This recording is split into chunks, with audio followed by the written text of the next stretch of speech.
గత వైసీపీ ప్రభుత్వ హయాంలో నిర్మించిన ప్రభుత్వ మెడికల్ కళాశాలలపై ప్రైవేటీకరణను అడ్డుకొని ప్రజల తరఫున పోరాటం చేస్తామని వైసీపీ గన్నవరం నియోజకవర్గ కోఆర్డినేటర్ గన్నవరపు శ్రీనివాసరావు అన్నారు. అయినవిల్లి మండలంలోని కె జగన్నాథపురం గ్రామంలో ఆయన వైసీపీ శ్రేణులతో కలిసి ప్రైవేటీకరణకు వ్యతిరేకంగా 1 కోటి సంతకాల సేకరణ నిర్వహించారు.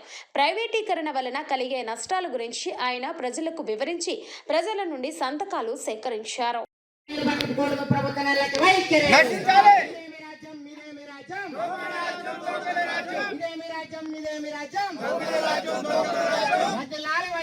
కాంగ్రెస్ పార్టీ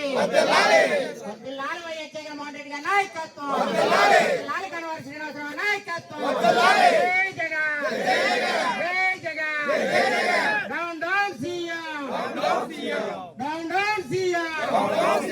చంద్రబాబు నాయుడు ఖబర్దార్ ఖబర్దార్, కూటమి ప్రభుత్వం నిర్లక్ష్య వైఖరి, జై జగన్, జై జగన్.